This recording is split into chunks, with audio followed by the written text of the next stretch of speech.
Merrymetal. Now, I've been humming and hawing on when to do this. It is late fall, we're approaching winter. Winter is May here in the southern hemisphere. Because I just don't have the best camera. I'm hoping in June, early July, I actually can get a decent camera. But I thought I'd just start this anyway. I want to do a little series that's ongoing on duck keeping.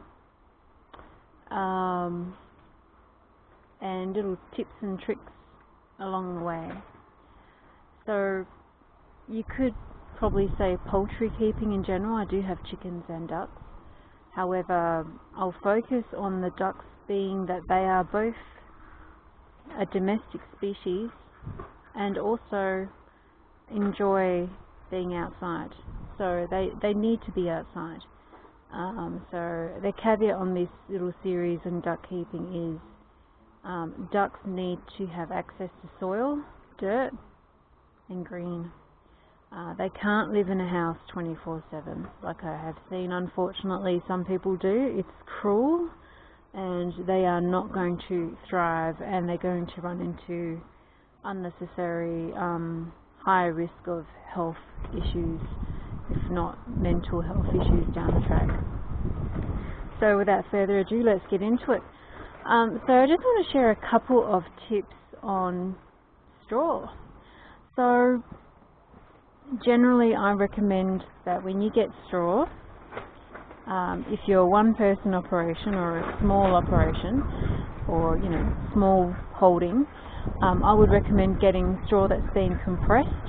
You basically have 2 bales compressed into 1 bale of hay or straw, and it's bundled up. It's easier to maneuver. But the other little tip in this as well, oh honey,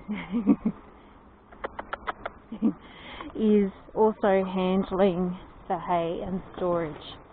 So there is something I want to get that I don't have in regards to handling and moving bales of hay around, but I'll save that for another vlog when I actually get it. But I recommend having long sleeved gloves, preferably leather or equivalent material, in order to stop your forearms getting scratched up.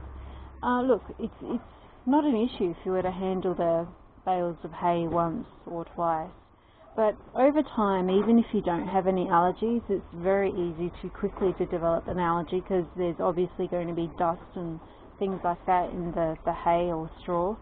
So just protect your forearms and prevent getting a rash. I mean, early on in my ducky venture, I do have scratch marks from handling birds because I train them, but they don't mean to scratch you, they're just clumsy.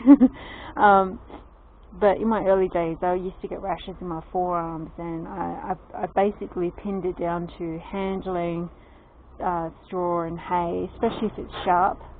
Sometimes it's cultivate, when it's put together, it's actually quite sharp, and sometimes it's really soft. But in general, I just recommend, using long gloves that basically cover your forearms. These are my welding gloves, so I do weld. To me, I think they're perfect for that. So we'll go to the bales of hay soon, but the other little tip I wanted to share today was eucalyptus oil. Okay, you can get it diluted or concentrated. Obviously it's going to cost more if you... Oh honey, whoops, well, we're all running for cover for some reason. So let's go have a look-see. Do we have a big eagle hanging around? Or is it just an airplane that has... I'm going to scan the sky. Sorry for the... Can't see it, guys, but your eyes are so much better than mine. What is it, honey? We do have quite a few birds of prey. There's a sun glaring right there. I'm suspecting it has come up in that direction. There's an army of magpies. So there could have well truly have been a eagle hanging around. Duck eyesight. Ooh! Ooh! Wow! What happened here? What's going on? Hang on. I don't know if this is going to come up purple screen. Ooh! Don't know what's going on here. I'm going to turn this recording off and start again. I'll do a second part here.